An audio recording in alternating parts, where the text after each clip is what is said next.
നമസ്കാരം. Ready to study PSCയുടെ പുതിയൊരു വീഡിയോയിലേക്ക് സ്വാഗതം. നമുക്കിന്ന് 6ാം ക്ലാസ്സിൻ്റെ പുതിയ സോഷ്യൽ സയൻസ് പാഠപുസ്തകത്തിലെ 6ാമത്തെ പാഠഭാഗമായ കൃഷിയിൽ നിന്ന് വ്യവസായത്തിലേക്ക് എന്ന പാഠം ഈ വീഡിയോയിലൂടെ പഠിക്കാം. പാഠഭാഗത്ത് ആദ്യം തന്നിരിക്കുന്നത് വൈലോപ്പിള്ളി ശ്രീധരമേനോൻ്റെ പന്തങ്ങൾ എന്ന കവിതയിലെ ചില ഭാഗങ്ങളാണ്. നമുക്കത് നോക്കാം. പണ്ട് പിതാമഹർ കാട്ടിൻ നടുവിൽ ചിന്തകൾ ഉരസിടുമിക്കാലം വന്നു പിറന്നിതു ചെന്നിണമോലും വാളുകണക്കൊരു തീനാളം കാടും പടലും വെണ്ണീറാക്കി കനകക്കതിരിനു വളമേകി കഠിനമിരുമ്പു കുഴമ്പാക്കി പല കരുനിര വാർത്തു പണിക്കേകി. വൈലോപ്പിള്ളി ശ്രീധരമേനോൻ്റെ പന്തങ്ങൾ എന്ന് പറയുന്ന കവിതയാണ് തന്നിരിക്കുന്നത്. മനുഷ്യർ തങ്ങളുടെ ചുറ്റുപാടിനെ രൂപപ്പെടുത്തി കൃഷി ആരംഭിച്ചതിനെക്കുറിച്ചാണ് വൈലോപ്പിള്ളി ഈ കവിതയിലൂടെ അവതരിപ്പിക്കുന്നത്. മനുഷ്യർ തങ്ങളുടെ ചുറ്റുപാടിനെ രൂപപ്പെടുത്തി കൃഷി ആരംഭിച്ചതിനെക്കുറിച്ചാണ് വൈലോപ്പിള്ളി ഈ കവിതയിലൂടെ അവതരിപ്പിക്കുന്നത്. ഭൂമി, മനുഷ്യാധ്വാനം എന്നീ ഘടകങ്ങളാണ് ആദ്യകാലത്ത് കാർഷികോൽപാദനത്തിനായി മനുഷ്യർ പ്രയോജനപ്പെടുത്തിയിരുന്നത്. ഭൂമിയും മനുഷ്യാധ്വാനവും. ഉൽപാദനം വർദ്ധിക്കുന്നതിനും ഭൂമി കൃഷിയോഗ്യമാക്കുന്നതിനും അക്കാലത്ത് കൂടുതൽ അധ്വാനം വേണ്ടിവന്നിരുന്നു. കാലക്രമേണ ഇരുമ്പിൽ നിർമ്മിച്ച മൂർച്ചയുള്ളതും ഉറപ്പുള്ളതുമായ ഉപകരണങ്ങൾ ഉപയോഗപ്പെടുത്തി കൂടുതൽ ഭൂപ്രദേശങ്ങൾ കൃഷിയോഗ്യമാക്കി. ഇത് ഭക്ഷ്യോൽപാദനം വർദ്ധിക്കാൻ സഹായിച്ചു. കൃഷി വ്യാപകമായതോടെ ഉൽപാദനം വർദ്ധിക്കുകയും അത് മിച്ച ഉൽപാദനത്തിന് വഴിതെളിക്കുകയും ചെയ്തു.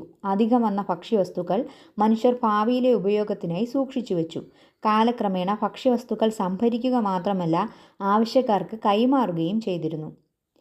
സാധനങ്ങൾക്ക് പകരം സേവനങ്ങൾ കൈമാറ്റം ചെയ്തിരുന്ന ഈ സമ്പ്രദായം ബാർട്ടർ സിസ്റ്റം എന്ന പേരിലാണ് അറിയപ്പെട്ടിരുന്നത്. സാധനങ്ങൾക്ക് പകരം സാധനങ്ങൾ പരസ്പരം കൈമാറിയിരുന്ന സമ്പ്രദായമാണ് ബാർട്ടർ സിസ്റ്റം. ആദ്യകാലത്ത് പ്രാദേശികമായി മാത്രമാണ് ഇത്തരം കൈമാറ്റം നിലനിന്നിരുന്നത്. തുടർന്ന് ദേശങ്ങൾ കടന്നും ഈ കൈമാറ്റം വ്യാപിച്ചു. ക്രമേണ സാധന കൈമാറ്റത്തിനായി ചെമ്പിലും വെള്ളിയിലും സ്വർണത്തിലും നിർമ്മിച്ച നാണയങ്ങൾ വിനിമയ മാധ്യമമായി ഉപയോഗിച്ചു തുടങ്ങി. കരകൗശല വസ്തുക്കൾ, തുണിത്തരങ്ങൾ, സുഗന്ധവ്യഞ്ജനങ്ങൾ എന്നിവയായിരുന്നു ആഭ്യന്തര വ്യാപാരത്തിലെ പ്രധാന വസ്തുക്കൾ. ഏതൊക്കെയാണ്? കരകൗശല വസ്തുക്കൾ, തുണിത്തരങ്ങൾ, സുഗന്ധവ്യഞ്ജനങ്ങൾ. സാധനങ്ങളുടെ കൈമാറ്റം പിൽക്കാലത്ത് വിദൂരദേശങ്ങൾ തമ്മിലും ആരംഭിച്ചു. വിദേശ വ്യാപാരം പുതിയ വ്യാപാര പാതകൾ രൂപപ്പെടുന്നതിന് വഴിയൊരുക്കി. ഏഷ്യ ഭൂഖണ്ഡത്തിലെ കിഴക്കും പടിഞ്ഞാറും തമ്മിലും ഏഷ്യ, യൂറോപ്പ്, ആഫ്രിക്ക തമ്മിലുള്ള വാണിജ്യബന്ധം നിലനിർത്തിയിരുന്ന പട്ടുപാത ഇതിന് ഉദാഹരണമാണ്. അപ്പോൾ പട്ടുപാത അഥവാ സിൽക്ക് റൂട്ട് ഏതൊക്കെ തമ്മിലുള്ള വ്യാപാരമാണ് സഹായിച്ചിരുന്നത്? ഏഷ്യ ഭൂഖണ്ഡത്തിലെ കിഴക്കും പടിഞ്ഞാറും തമ്മിലും ഏഷ്യ, യൂറോപ്പ്, ആഫ്രിക്ക എന്നിവ തമ്മിലുള്ള വാണിജ്യബന്ധം നിലനിർത്തിയിരുന്നതിന് കാരണമായ ഒരു പാതയാണ് പട്ടുപാത അഥവാ സിൽക്ക് റൂട്ട് എന്ന് പറയുന്നത്. അപ്പോൾ സിൽക്ക് റൂട്ട് എന്ന് പറഞ്ഞാൽ പട്ടുപാത. ഒന്നുകൂടി, ഏഷ്യ ഭൂഖണ്ഡത്തിലെ കിഴക്കും പടിഞ്ഞാറും തമ്മിലും ഏഷ്യ, യൂറോപ്പ്, ആഫ്രിക്ക എന്നിവ തമ്മിലുമുള്ള വാണിജ്യബന്ധം നിലനിർത്തിയിരുന്ന പാതയാണ് പട്ടുപാത അല്ലെങ്കിൽ സിൽക്ക് റൂട്ട് എന്ന് പറയുന്നത്. വ്യാപാരം എന്താണെന്ന് നോക്കാം. പ്രതിഫലം ഈടാക്കി സാധനങ്ങളോ സേവനങ്ങളോ കൈമാറ്റം ചെയ്യുന്ന പ്രക്രിയയാണ് വ്യാപാരം.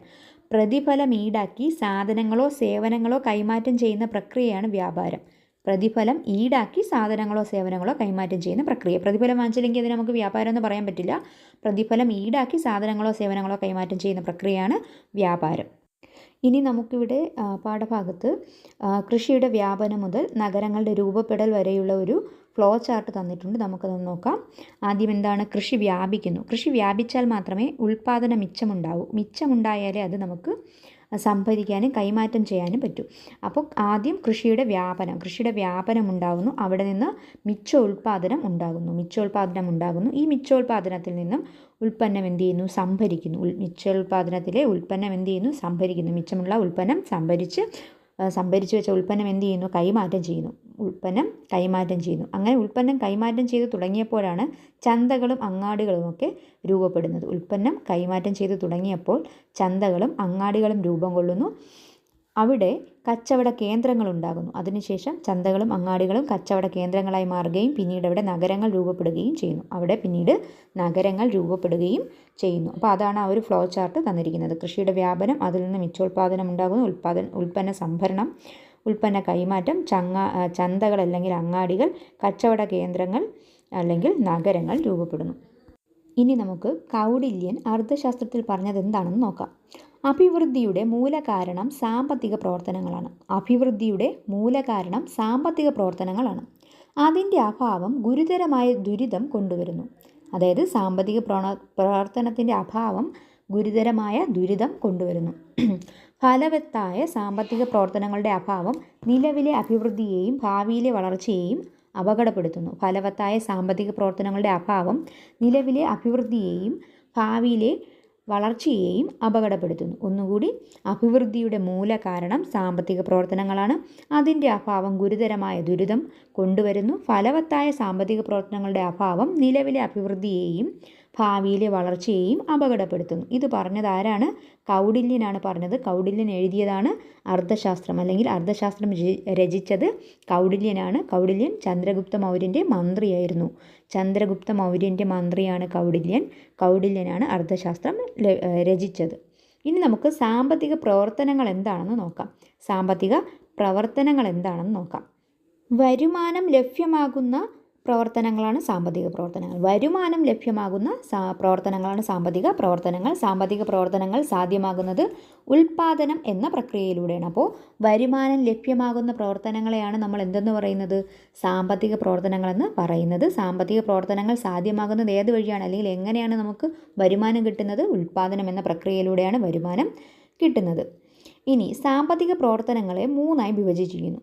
സാമ്പത്തിക പ്രവർത്തനങ്ങളെ അവയുടെ പൊതു സ്വഭാവമനുസരിച്ച് മൂന്നായി വിഭജിച്ചിരിക്കുന്നു. സാമ്പത്തിക പ്രവർത്തനങ്ങളെ അവയുടെ പൊതു സ്വഭാവമനുസരിച്ച് മൂന്നായി വിഭജിച്ചിരിക്കുന്നു. ഏതൊക്കെയാണത്? പ്രാഥമിക മേഖല, ദ്വിതീയ മേഖല, തൃതീയ മേഖല. അല്ലേ, നമ്മൾ കേട്ടിട്ടുണ്ടാവും. ഒരുപാട് ചോദ്യങ്ങളൊക്കെ ഈ ഭാഗങ്ങളിൽ നിന്ന് വരാറുണ്ട്.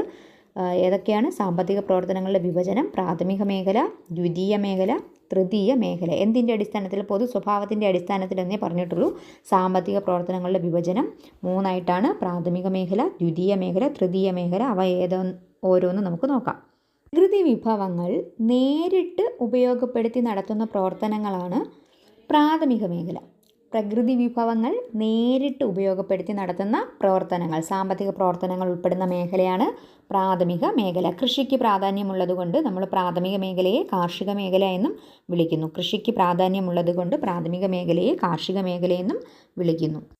കൃഷി, വനപരിപാലനം, ഖനനം, മത്സ്യബന്ധനം തുടങ്ങിയവയാണ് പ്രാഥമിക മേഖലയ്ക്കകത്ത് വരുന്നത്. ഏതൊക്കെയാണ്? കൃഷി, വനപരിപാലനം, ഖനനം, മത്സ്യബന്ധനം. കൃഷി, വനപരിപാലനം, ഖനനം, മത്സ്യബന്ധനം ഇവയൊക്കെയാണ് പ്രാഥമിക മേഖലയിൽ വരുന്നത്. പ്രാഥമിക മേഖലയിലെ മറ്റൊരു പേരാണ് കാർഷിക മേഖല. ഇതിൽ പ്രകൃതിയിൽ നിന്നുള്ള വിഭവങ്ങൾ നേരിട്ട് പ്രയോജനപ്പെടുത്തുന്ന മേഖലയാണ്. ഇനി ദ്വിതീയ മേഖല എന്താണെന്ന് നോക്കിക്കഴിഞ്ഞാൽ പ്രാഥമിക മേഖലയിൽ നിന്നുള്ള അസംസ്കൃത വസ്തുക്കൾ. പ്രാഥമിക മേഖലയിൽ നിന്നുള്ള അസംസ്കൃത വസ്തുക്കൾ ഉപയോഗിച്ച് പുതിയ ഉൽപ്പന്നങ്ങൾ ഉണ്ടാക്കുന്ന പ്രവർത്തനങ്ങൾ നടക്കുന്ന മേഖലയാണ് ദ്വിതീയ മേഖല. പ്രാഥമിക മേഖലയിൽ നിന്നുണ്ടാകുന്ന അസംസ്കൃത വസ്തുക്കൾ ഉപയോഗിച്ച് പുതിയ ഉൽപ്പന്നങ്ങൾ ഉണ്ടാകുന്ന പ്രവർത്തനങ്ങൾ നടക്കുന്ന മേഖലയാണ് ദ്വിതീയ മേഖല. വ്യവസായത്തിന് പ്രാധാന്യമുള്ള ഈ മേഖലയെ വ്യാവസായിക മേഖല എന്നും വിളിക്കുന്നു. വ്യവസായത്തിന് പ്രാധാന്യമുള്ള ഈ മേഖലയെ വ്യാവസായിക മേഖല എന്ന് വിളിക്കുന്നു. അതിന് ഉദാഹരണങ്ങളാണ് വൈദ്യുതി ഉൽപ്പാദനം. വൈദ്യുതി ഉൽപ്പാദനം വരുന്നത് ഏതിലാണ്? ദ്വിതീയ മേഖലയിലാണ്. വൈദ്യുതി ഉൽപ്പാദനം വരുന്നത് ദ്വിതീയ മേഖലയിലാണ്. ടെക്സ്റ്റൈൽ വ്യവസായം, കെട്ടിട നിർമ്മാണമൊക്കെ ചിലപ്പോൾ വിട്ടുപോകാം, അതൊക്കെ ഓർത്തിരിക്കുക. വൈദ്യുതി ഉൽപ്പാദനം, ടെക്സ്റ്റൈൽ വ്യവസായം, കെട്ടിട നിർമ്മാണം എന്നിവ ദ്വിതീയ മേഖലയിൽ വരുന്നതാണ്. ഇനി തൃതീയ മേഖല എന്താണെന്ന് നോക്കാം. പ്രാഥമിക, ദ്വിതീയ മേഖലകളിലെ സാമ്പത്തിക പ്രവർത്തനങ്ങൾക്ക് പിന്തുണ പ്രദാനം ചെയ്യുന്ന മേഖലയാണ് തൃതീയ മേഖല. പ്രാഥമിക, ദ്വിതീയ മേഖലകളിലെ സാമ്പത്തിക പ്രവർത്തനങ്ങൾക്ക് പിന്തുണ പ്രദാനം ചെയ്യുന്ന മേഖലയാണ്. അതായത് ആ രണ്ട് മേഖലയ്ക്ക് വേണ്ടിയിട്ട് പിന്തുണ കൊടുക്കുന്ന ഒരു മേഖലയാണ് തൃതീയ മേഖല. പ്രാഥമിക, ദ്വിതീയ മേഖലകളിലെ ഉൽപ്പന്നങ്ങൾ സംഭരിക്കുന്നതും വിതരണം ചെയ്യുന്നതിനുമൊപ്പം എല്ലാവിധ സേവന പ്രവർത്തനങ്ങളും ഈ മേഖലയിൽ ഉൾപ്പെടുന്നു. അപ്പോൾ പ്രാഥമിക, ദ്വിതീയ മേഖലകളിലെ ഉൽപ്പന്നങ്ങൾ സംഭരിക്കുന്നതും വിതരണം ചെയ്യുന്നതും തൃതീയ മേഖലയിലാണ് വരുന്നത്. പ്രാഥമിക, ദ്വിതീയ മേഖലകളിലെ ഉൽപ്പന്നങ്ങൾ സംഭരിക്കുന്നതും വിതരണം ചെയ്യുന്നതും തൃതീയ മേഖലയിലാണ്. പിന്നെ മറ്റ് സാമ്പത്തിക പ്രവർത്തനങ്ങളും വരും. അപ്പോൾ ഇത് സേവന മേഖല എന്നുകൂടി അറിയപ്പെടുന്നു. ഏതാണ്? തൃതീയ മേഖല സേവന മേഖല എന്നുകൂടി അറിയപ്പെടുന്നു. തൃതീയ മേഖല സേവന മേഖല എന്നുകൂടി അറിയപ്പെടുന്നു. എക്സാമ്പിൾ ഏതൊക്കെയാണ്? ബാങ്കിങ്, ആരോഗ്യരംഗം, വാർത്താവിനിമയം അങ്ങനെ തുടങ്ങിയവയാണ്. ബാങ്കിങ്, ആരോഗ്യരംഗം, വാർത്താവിനിമയം തുടങ്ങിയവയാണ് തൃതീയ മേഖല. അപ്പോൾ പ്രാഥമിക മേഖലയുടെ മറ്റൊരു പേര് കാർഷിക മേഖല, ദ്വിതീയ മേഖലയെ നമ്മൾ വ്യവസായ മേഖല എന്ന് വിളിക്കും, തൃതീയ മേഖലയെ നമ്മൾ സേവന മേഖല എന്ന് വിളിക്കും. ഇവിടെ ചിത്രത്തിൽ കുറച്ച് തൊഴിൽ മേഖലകൾ തന്നിട്ടുണ്ട്. അത് ഏതിലൊക്കെ വരും എന്നാണ് ചോദിച്ചിരിക്കുന്നത്. അപ്പോൾ പിക്ചർ കാണുമ്പോൾ തന്നെ നമുക്കറിയാം, ഖനനവും മത്സ്യബന്ധനവും കൃഷിയും ഏതിൽ വരും? പ്രാഥമിക മേഖലയിൽ വരും. പിന്നെ ആരോഗ്യരംഗം, ബാങ്കിങ്, വാർത്താവിനിമയമൊക്കെ തൃതീയ മേഖലയിലാണ് വരുന്നത്. വ്യവസായം, കെട്ടിട നിർമ്മാണം, വൈദ്യുതി ഉൽപ്പാദനം അതൊക്കെ ദ്വിതീയ മേഖലയിലാണ് വരുന്നത്. ഇനി നമുക്കിവിടെ ഒരു ആത്മകഥ നോക്കാം. ഒരു റബ്ബർ ചെരുപ്പിൻ്റെ ആത്മകഥയാണ് തന്നിരിക്കുന്നത്. നമുക്ക് നോക്കാം. മഴ നനഞ്ഞ് മഞ്ഞണിഞ്ഞ് വെയിലേറ്റ് മലഞ്ചെരുവിൽ നിന്ന് റബ്ബർ മരത്തിലെ പാലായിട്ടാണ് ഞാൻ ആദ്യം രൂപപ്പെട്ടത്. എന്നെ ശേഖരിച്ച് ആസിഡ് കലർത്തി ഷീറ്റ് രൂപത്തിലാക്കി. ഉണക്കിയെടുത്ത ഷീറ്റ് വൾക്കനൈസേഷൻ പ്രക്രിയയിലൂടെ കട്ടിയുള്ളതാക്കി. ഈ പേര് ഇതിനു മുന്നേ PSC ചോദിച്ചിട്ടുണ്ട്. എന്താണ് ഈ ഷീറ്റ് കട്ടിയാക്കുന്ന പ്രക്രിയയ്ക്ക് പറയുന്ന പേരെന്താണ്? വൾക്കനൈസേഷൻ എന്നാണ്. വൾക്കനൈസേഷൻ. ഉണക്കിയെടുത്ത ഷീറ്റ് വൾക്കനൈസേഷൻ പ്രക്രിയയിലൂടെ കട്ടിയുള്ളതാക്കി. ചെരുപ്പിൻ്റെ കനമുള്ള അച്ചുപയോഗിച്ച് അമർത്തിയപ്പോൾ ഞാൻ കൂടുതൽ ബലമുള്ളതായി. ചുറ്റികയുടെ നാദവും തുകലിൻ്റെയും റബ്ബർ ഷീറ്റിൻ്റെയും ഗന്ധവുമുള്ള തൊഴിൽശാലയിൽ വെച്ച് ഞാൻ ചെരുപ്പ് രൂപത്തിലായി. എന്നെ കൂടുതൽ മോടി വരുത്തി വിപണിയിലേക്ക് കയറ്റിവിട്ടു. വിപണിയിൽ വെച്ചാണ് ഞാൻ മനുഷ്യരുമായി ചങ്ങാത്തം കൂടിയത്. പലപ്പോഴും പലരുടെയും ജീവിതയാത്രയുടെ ഭാഗമായി. നഗരങ്ങളിലെ തിരക്കേറിയ തെരുവുകളിൽ, ശാന്തമായ ഗ്രാമങ്ങളിൽ, മലമ്പാതകളിൽ, തൊഴിൽശാലകളിലെല്ലാം എൻ്റെ ഉടമയുടെ പാദവും പേറി ഞാൻ സഞ്ചരിച്ചു. അതാണ് റബ്ബറിൻ്റെ ഒരു ചെറിയ ആത്മകഥ. ഇതിൽ വൾക്കനൈസേഷൻ നമ്മൾ ഓർത്തിരിക്കണം. റബ്ബർ കട്ടിയാക്കാൻ വേണ്ടിയിട്ട് ഉപയോഗിക്കുന്ന പ്രവർത്തനത്തിന് പറയുന്ന പേരാണ് വൾക്കനൈസേഷൻ. പിന്നെ ഇവിടെ പറയുന്നുണ്ട്, ആദ്യകാലത്ത് നമ്മൾ കൃഷിയാണ് കൂടുതൽ ഭക്ഷ്യവസ്തുക്കൾ കൃഷി ചെയ്തിരുന്നത്. ഭക്ഷ്യവസ്തുക്കളാണ് കൂടുതലായി കൃഷി ചെയ്തിരുന്നത്. പിന്നീടാണ് നമ്മൾ വ്യവസായ വളർച്ചയ്ക്ക് ആവശ്യമായ അസംസ്കൃത വസ്തുക്കൾ കൃഷി ചെയ്യാൻ തുടങ്ങിയത്. അതായത് പരുത്തി, ചണം തുടങ്ങിയ കാർഷിക വിളകളുടെ വ്യാപനത്തിന് കാരണമായത് വ്യവസായമാണ്. പ്രകൃതി വിഭവങ്ങളും കാർഷിക മേഖലയിൽ നിന്ന് സംഭരിച്ച അസംസ്കൃത വസ്തുക്കളും ഉപയോഗിച്ചാണ് വ്യവസായ മേഖല വളർന്നു വന്നത്. മുളയിൽ നിന്നാണ് എങ്ങനെ പേപ്പർ ഉണ്ടാക്കുന്നത്. പേപ്പർ റോൾ ഉണ്ടാക്കി അതിൽ നിന്ന് നോട്ട്ബുക്ക് ഉണ്ടാക്കുന്ന ചിത്രമൊക്കെ പാഠഭാഗത്ത് തന്നിട്ടുണ്ട്. മാത്രമല്ല, നേരത്തെ റബ്ബർ ചെരുപ്പ് പറഞ്ഞ കഥയിലെ പോലെ റബ്ബർ പാലിൽ നിന്ന് ഷീറ്റും പിന്നീട് ടയറുമായിട്ട് മാറുന്നതിൻ്റെ ഒരു പിക്ചറും പാഠഭാഗത്ത് തന്നിട്ടുണ്ട്. ഇനി നമുക്ക് എന്താണ് ഉൽപ്പാദനമെന്നും അതിൻ്റെ ഘടകങ്ങളെക്കുറിച്ച് നോക്കാം. ജനങ്ങൾക്ക് ആവശ്യമായ സാധനങ്ങളും സേവനങ്ങളും നിർമ്മിക്കുന്ന പ്രക്രിയയാണ് ഉൽപ്പാദനം. സാധനങ്ങൾ മാത്രമല്ല, നമുക്കറിയുന്നത് സാധനങ്ങളായിരിക്കും. സാധനങ്ങൾ മാത്രമല്ല, സേവനങ്ങൾ നിർമ്മിക്കുന്ന പ്രക്രിയയും ഉൽപ്പാദനം എന്ന് തന്നെയാണ് പറയുന്നത്. ജനങ്ങൾക്ക് ആവശ്യമായ സാധനങ്ങളും സേവനങ്ങളും നിർമ്മിക്കുന്ന പ്രക്രിയയാണ് ഉൽപ്പാദനം. അതിൽ നിരവധി ഘടകങ്ങളുടെ പ്രവർത്തന ഫലമായിട്ടാണ് ഉൽപ്പാദനം നടക്കുന്നത്. ഉൽപ്പാദനത്തിന് സഹായിക്കുന്ന വിവിധ ഘടകങ്ങളെ ഉൽപ്പാദന ഘടകങ്ങളെന്ന് വിളിക്കുന്നു. ഭൂമി, തൊഴിൽ, മൂലധനം, സംഘാടനം എന്നിവയാണ് ഉൽപ്പാദന ഘടകങ്ങൾ. അപ്പോൾ ഉൽപ്പാദനം എന്ന് പറഞ്ഞു കഴിഞ്ഞാൽ ജനങ്ങൾക്ക് ആവശ്യമായ സാധനങ്ങളും സേവനങ്ങളും നിർമ്മിക്കുന്ന പ്രക്രിയയാണ് ഉൽപ്പാദനം. അതിനുവേണ്ടി സഹായിക്കുന്ന ഘടകങ്ങളെ ഉൽപ്പാദന ഘടകങ്ങളിൽ നിന്ന് വിളിക്കുന്നു. ഭൂമി, തൊഴിൽ, മൂലധനം, സംഘാടനം എന്നിവയാണ് ഉൽപ്പാദന ഘടകങ്ങൾ. ഇതിൽ ഭൂമി എന്താണെന്ന് നമുക്ക് നോക്കാം. ജലം, വായു, സൂര്യപ്രകാശം, മണ്ണ്, ഖനനം ചെയ്ത ധാതുക്കൾ തുടങ്ങിയവയാണ് ഉൽപ്പാദന പ്രക്രിയയിൽ ഭൂമി എന്നതുകൊണ്ട് അർത്ഥമാക്കുന്നത്. അതായത് പ്രകൃതി വിഭവങ്ങൾ, ഭൂമിയുടെ ഉപരിതലം, ഭൗമ അന്തരീക്ഷം, ഭൂമിയുടെ അന്തർഭാഗം എന്നിവിടങ്ങളിലെ പ്രകൃതി വിഭവങ്ങളാണ് ഉൽപ്പാദനത്തിനായി ഉപയോഗപ്പെടുത്തുന്നത്. ഒന്നുകൂടി, ജലം, വായു, സൂര്യപ്രകാശം, മണ്ണ്, ഖനനം ചെയ്ത ധാതുക്കൾ. ജലം, വായു, സൂര്യപ്രകാശം, മണ്ണ്, ഖനനം ചെയ്ത ധാതുക്കൾ തുടങ്ങിയവയാണ് ഉൽപ്പാദന പ്രക്രിയയിൽ ഭൂമി എന്നുകൊണ്ട് അർത്ഥമാക്കുന്നത്. മാത്രമല്ല, ഭൂമിയുടെ ഉപരിതലത്തിലും ഭൂമിയുടെ അന്തരീക്ഷത്തിലും ഭൂമിയുടെ അന്തർഭാഗത്തുമുള്ള എല്ലാ പ്രകൃതി വിഭവങ്ങളെയും ഉൽപ്പാദനത്തിനായി ഉപയോഗപ്പെടുന്നു. അതിനെയൊക്കെ നമ്മൾ ഭൂമിയിൽ കണക്ക് കൂട്ടും. ഭൂമിയുടെ ഉപരിതലം, ഭൂമിയുടെ അന്തരീക്ഷം, ഭൂമിയുടെ അന്തർഭാഗം. ഇവിടെ ഇപ്പോൾ കൽക്കരി, ജലം, പാറ, മണ്ണ്, വനഭവം, കാറ്റ് ഒക്കെ തന്നിട്ടുണ്ട്. പ്രകൃതി വിഭവങ്ങൾ മിക്കവാറും എല്ലാം എന്ത് തന്നെയാണ്? പ്രകൃതി വിഭവങ്ങളെല്ലാം തന്നെ എന്താണ്? ഭൂമിയിൽ ഉൾപ്പെടുന്നതാണ്. അടുത്തത് നമുക്ക് തൊഴിൽ എന്താണെന്ന് നോക്കാം. ഉൽപ്പാദന പ്രക്രിയയിൽ തൊഴിലാളികൾ അധ്വാനശേഷി ഉപയോഗിക്കുന്നതിനെയാണ് തൊഴിലെന്ന് പറയുന്നത്. ഉൽപ്പാദന പ്രക്രിയയിൽ തൊഴിലാളികൾ അധ്വാനശേഷി ഉപയോഗിക്കുന്നതിനെ തൊഴിലെന്ന് പറയുന്നു. കായികവും ബുദ്ധിപരവുമായ ശേഷി ഉപയോഗിച്ച് തൊഴിലാളികൾ ഉൽപ്പാദന പ്രക്രിയയുടെ ഭാഗമാകുന്നു. കായികവും ബുദ്ധിപരവുമായ ശേഷി ഉപയോഗിച്ച് തൊഴിലാളികൾ ഉൽപ്പാദന പ്രക്രിയയുടെ ഭാഗം ആകുന്നു. പ്രതിഫലം ലഭിക്കുന്ന തൊഴിൽ ചെയ്യുന്നവരെയാണ് തൊഴിലാളിയായി പരിഗണിക്കുന്നത്. എങ്ങനെ? പ്രതിഫലം ലഭിക്കുന്ന തൊഴിൽ ചെയ്യുന്നവരെ. നേരത്തെ നമ്മൾ പറഞ്ഞിട്ടുണ്ടായിരുന്നു, വ്യാപാരം എന്ന് പറഞ്ഞപ്പോഴും പ്രതിഫലം ഉണ്ടെങ്കിലേ അതിനെ വ്യാപാരം എന്ന് പറയും. അതുപോലെ പ്രതിഫലം ലഭിക്കുന്ന തൊഴിൽ ചെയ്യുന്നവരെ തൊഴിലാളി എന്ന് പറയുന്നു.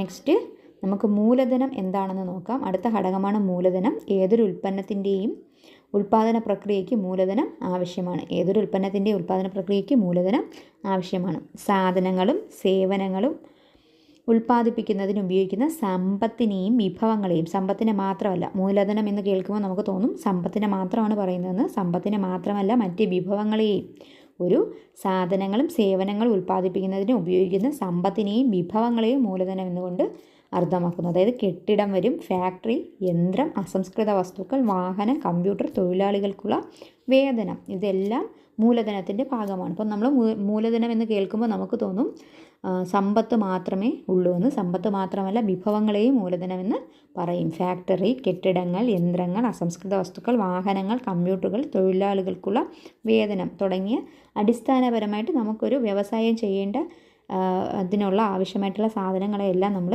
മൂലധനം എന്നാണ് പറയുന്നത്. മൂലധനം തന്നെ പല വിധത്തിലുണ്ട്. സാമ്പത്തിക മൂലധനമുണ്ട്, ഭൗതിക മൂലധനവും ഉണ്ട്. സാമ്പത്തിക മൂലധനവും ഭൗതിക മൂലധനവും ഉണ്ട്. സാമ്പത്തിക മൂലധനം എന്ന് പറയുമ്പോൾ പണവും നിക്ഷേപവും, അതാണ് നമുക്ക് പെട്ടെന്ന് മൂലധനം എന്ന് കേൾക്കുമ്പോഴും മനസ്സിൽ വരുന്നത് അല്ലേ. സാമ്പത്തിക മൂലധനം എന്ന് പറയുമ്പോൾ പണവും നിക്ഷേപവും സാമ്പത്തിക മൂലധനമാണ്. മനുഷ്യ മൂലധനമുണ്ട്. അത് മനുഷ്യൻ്റെ കഴിവും ജ്ഞാനവും അതുമാത്രം ഉപയോഗിച്ച് ചെയ്യാൻ പറ്റുന്ന ചില മേഖലകളൊക്കെ ഉണ്ടല്ലേ. അപ്പോൾ അതുകൊണ്ട് മനുഷ്യ മൂലധനം എന്ന് പറയുമ്പോൾ കഴിവും ജ്ഞാനവും മനുഷ്യ മൂലധനത്തിൽ വരും. ഇനി ഭൗതിക മൂലധനമുണ്ട്. അതായത് യന്ത്രങ്ങൾ, അടിസ്ഥാന സൗകര്യങ്ങൾ അങ്ങനെയുള്ള മൂലധനമുണ്ട്. അത് ഭൗതിക മൂലധനം എന്ന് പറയും. ഇനി പ്രകൃതി മൂലധനം എന്ന് പറഞ്ഞു കഴിഞ്ഞാൽ വിഭവങ്ങളെയും പരിസ്ഥിതിയെയും നമ്മൾ പ്രകൃതി മൂലധനമായാണ് പറയുന്നത്. അപ്പോൾ മൂലധനങ്ങൾ പലവിധമുണ്ട്. സാമ്പത്തിക മൂലധനം എന്ന് പറയുമ്പോൾ പണവും നിക്ഷേപവും വരും. മനുഷ്യ മൂലധനം എന്ന് പറയുമ്പോൾ മനുഷ്യൻ്റെ കഴിവും ജ്ഞാനവും വരും. ഭൗതിക മൂലധനം എന്ന് പറഞ്ഞു കഴിഞ്ഞാൽ യന്ത്രങ്ങൾ, അടിസ്ഥാന സൗകര്യങ്ങൾ വരും. പ്രകൃതി മൂലധനം എന്ന് പറഞ്ഞാൽ വിഭവങ്ങളും പരിസ്ഥിതിയും വരും. ഇങ്ങനെ മൂലധനങ്ങൾ പലവിധമുണ്ട്. നമുക്കിനി അടുത്തതായിട്ടുള്ള സംഘാടനം നോക്കാം. ഉൽപ്പാദന ഘടകത്തിൽ അടുത്തതാണ് സംഘാടനം എന്ന് പറയുന്നത്. ഭൂമി, തൊഴിൽ, മൂലധനം എന്നിവയെ കൂട്ടിയോജിപ്പിക്കലാണ് സംഘാടനം. അപ്പോൾ നമ്മൾ നേരത്തെ പറഞ്ഞ ഉൽപ്പാദന ഘടകങ്ങളായ ഭൂമി, തൊഴിൽ, മൂലധനം എന്നിവയെ കൂട്ടിയോജിപ്പിക്കുന്നതിനെയാണ് സംഘാടനം എന്ന് പറയുന്നത്. ഇതിനായി പ്രവർത്തിക്കുന്നവരെ സംഘാടകർ അല്ലെങ്കിൽ സംരംഭകർ എന്ന് പറയുന്നു. അപ്പോൾ ഇത് ചെയ്യുന്ന ആളിനെയാണ് എന്തെന്ന് പറയുന്നത്? സംഘാടകനെന്നോ അല്ലെങ്കിൽ സംരംഭകനെന്നോ പറയുന്നത്.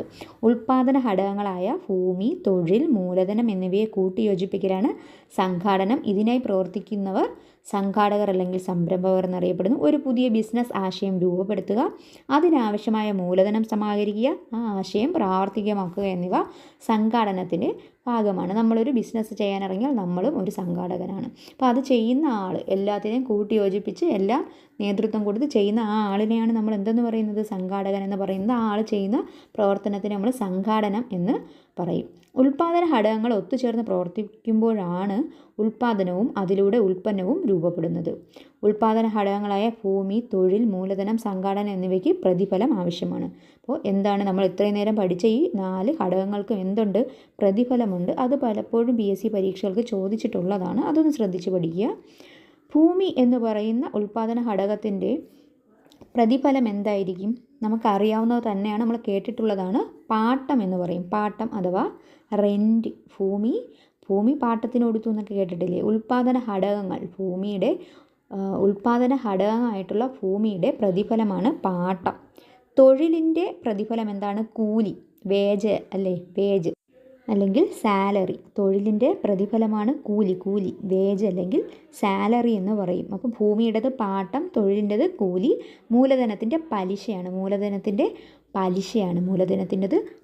ഇൻട്രസ്റ്റ് ആണ്. മൂലധനത്തിൻ്റെ പ്രതിഫലം ഇൻട്രസ്റ്റ് അല്ലെങ്കിൽ പലിശ. സംഘാടനത്തിൻ്റെത് എന്താണ്? ലാഭം, പ്രോഫിറ്റ്. സംഘാടനത്തിൻ്റെ എന്താണ്? ലാഭം അല്ലെങ്കിൽ പ്രോഫിറ്റ് ആണ്. സംഘാടനത്തിൻ്റെ ലാഭം അല്ലെങ്കിൽ പ്രോഫിറ്റ്. അപ്പോൾ നോക്കൂ, ഭൂമിക്ക് പാട്ടം, തൊഴിലിന് കൂലി, മൂലധനത്തിന് പലിശ, സംഘാടനത്തിന് ലാഭം, മൂലധനത്തിന് പലിശ. ഇത്രയുമാണ് ഉൽപ്പാദന ഘടകങ്ങൾക്കുള്ള പ്രതിഫലം. ഇതിനു മുന്നേ ചോദിച്ചിട്ടുണ്ട്, ശ്രദ്ധിച്ച് പഠിക്കണം. അപ്പോൾ നമ്മൾ ഉൽപ്പാദനമൊക്കെ ഉൽപ്പാദിപ്പിച്ചു കഴിഞ്ഞു. ഇനി നമുക്ക് എന്ത് ചെയ്യണം? ഉപഭോഗം എന്താണെന്ന് അറിയണം. മനുഷ്യൻ്റെ ആവശ്യങ്ങൾ സാധിക്കുന്നതിനായി സാധനങ്ങളും സേവനങ്ങളും വാങ്ങി ഉപയോഗപ്പെടുത്തുന്നതാണ് ഉപഭോഗം. അപ്പോൾ നമ്മൾ ഉൽപ്പാദനം കഴിഞ്ഞു ഇനി അത് വാങ്ങി ഉപയോഗിക്കുന്നതിന് എന്തെന്ന് പറയും? ഉപഭോഗം എന്ന് പറയും. മനുഷ്യൻ്റെ ആവശ്യങ്ങൾ സാധിക്കുന്നതിനായി സാധനങ്ങളും സേവനങ്ങളും വാങ്ങി ഉപയോഗപ്പെടുത്തുന്നതാണ് ഉപഭോഗം. വില കൊടുത്തോ വില കൊടുക്കാമെന്ന കരാറിലോ ഏതെങ്കിലും സാധനമോ സേവനങ്ങളോ വാങ്ങി ഉപയോഗിക്കുന്ന വ്യക്തിയാണ് ഉപഭോക്താവ്. അപ്പോൾ വില കൊടുത്തോ വില കൊടുക്കാം എന്ന കരാറിലോ ഏതെങ്കിലും സാധനമോ സേവനമോ വാങ്ങി ഉപയോഗപ്പെടുത്തുന്ന വ്യക്തിയാണ് ഉപഭോക്താവ്. അതായത് നമ്മളൊക്കെ ആരാണ്? ഉപഭോക്താക്കളാണ്. വില കൊടുത്തോ വില കൊടുക്കാമെന്ന കരാറിലോ ഏതെങ്കിലും സാധനമോ സേവനമോ വാങ്ങി ഉപയോഗപ്പെടുത്തുന്ന വ്യക്തിയാണ് ഉപഭോക്താവ്. അപ്പോൾ നമ്മുടെ ആവശ്യത്തിന് വേണ്ടിയിട്ട് നമ്മൾ വാങ്ങി ഉപയോഗപ്പെടുത്തുന്നതിനെ ഉപഭോഗമെന്നും ആ ചെയ്യുന്ന നമ്മളെ എന്തെന്ന് പറയും? ഉപഭോക്താവെന്നും പറയും. ഇനി ഇതിനെക്കുറിച്ച് നമ്മുടെ മഹാത്മാഗാന്ധി പറഞ്ഞിരിക്കുന്നത് എന്താണെന്ന് നോക്കാം. നമ്മുടെ പരിസരം സന്ദർശിക്കുന്ന ഏറ്റവും പ്രധാനപ്പെട്ട ആൾ ഉപഭോക്താവാണ്. നമ്മുടെ പരിസരം സന്ദർശിക്കുന്ന ഏറ്റവും പ്രധാനപ്പെട്ട ആൾ ഉപഭോക്താവാണ്. ഉപഭോക്താവ് നമ്മെ ആശ്രയിക്കുകയല്ല, നാം അദ്ദേഹത്തെ ആശ്രയിക്കുകയാണ് ചെയ്യുന്നത്. ഉപഭോക്താവ് നമ്മെ ആശ്രയിക്കുകയല്ല, നാം അദ്ദേഹത്തെ ആശ്രയിക്കുകയാണ്. ആ വ്യക്തി നമ്മുടെ ജോലിക്ക് ഒരു തടസ്സമല്ല. ആ വ്യക്തി നമ്മുടെ ജോലിക്ക് ഒരു തടസ്സമല്ല, അതിൻ്റെ ലക്ഷ്യമാണ്. നമ്മുടെ ഇടപാടിൽ അന്യനും അല്ല, ഇടപാടിൻ്റെ ഭാഗമാണ്. അദ്ദേഹം നമ്മുടെ ഇടപാടിൽ അന്യനുമല്ല, ഇടപാടിൻ്റെ ഭാഗവുമാണ്. ആ വ്യക്തിക്ക് സേവനം നൽകുന്നത് വഴി നമ്മൾ ഔദാര്യം ചെയ്തു കൊടുക്കുകയല്ല ചെയ്യുന്നത്.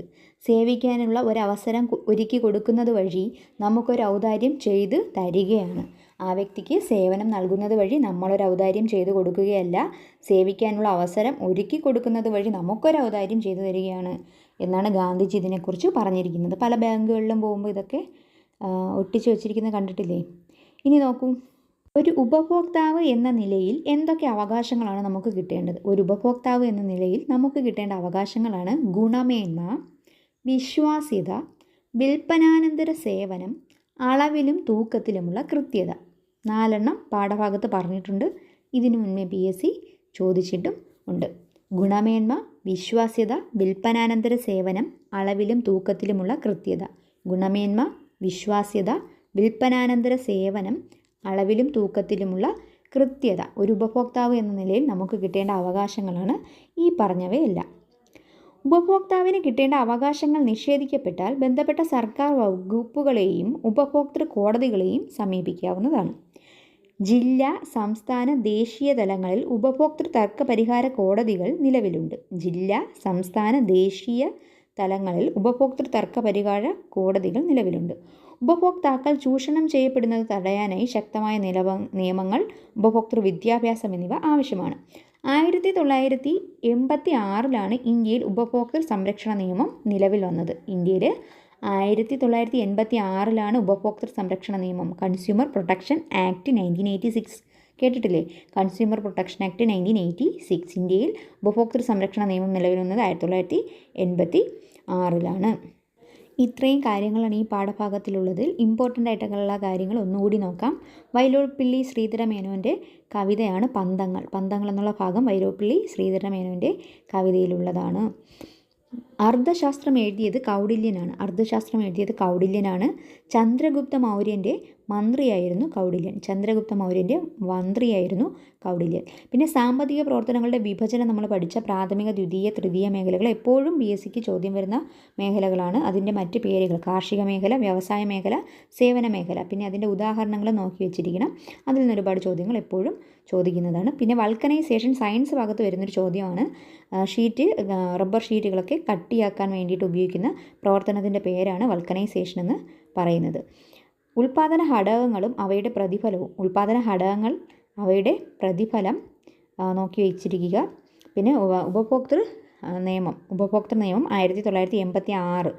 ഉപഭോക്തൃ നിയമം 1986 അതുപോലെ തന്നെ ഉപഭോക്താവിന് ലഭിക്കേണ്ട അവകാശങ്ങൾ ഗുണമേന്മ, വിൽപ്പനാനന്തര സേവനം, വിശ്വാസ്യത, അളവിലും തൂക്കത്തിലുമുള്ള കൃത്യത. ഇത്രയും കാര്യങ്ങൾ വീണ്ടും PSC ചോദിച്ചുകൊണ്ടിരിക്കുന്ന കാര്യങ്ങളാണ്. മറ്റു കാര്യങ്ങളൊക്കെ നമ്മളൊന്ന് അറിഞ്ഞിരിക്കുക. എന്താണ് എന്ന് അറിഞ്ഞിരിക്കുക. കുറച്ച് ആഴത്തിൽ അല്ലെങ്കിൽ സ്റ്റേറ്റ്മെൻറ്റ് ടൈപ്പ് ക്വസ്റ്റ്യൻ വന്നു കഴിഞ്ഞാൽ നമുക്കത് ഉപയോഗപ്പെടും. അപ്പോൾ ഈ വീഡിയോയെക്കുറിച്ചുള്ള നിങ്ങൾക്കുള്ള അഭിപ്രായങ്ങളെല്ലാം കമൻറ്റുകളായിട്ട് രേഖപ്പെടുത്തണം. ഇഷ്ടപ്പെട്ടവർ ലൈക്ക് ചെയ്യണം, ഷെയർ ചെയ്യണം, സബ്സ്ക്രൈബ് ചെയ്യണം. PSC പഠിക്കുന്ന നിങ്ങളുടെ കൂട്ടുകാർക്ക് ഷെയർ ചെയ്ത് കൊടുക്കുക. അടുത്തൊരു വീഡിയോയുമായി നമുക്ക് അടുത്ത ക്ലാസ്സിൽ കാണാം. അതുവരേക്കും നന്ദി.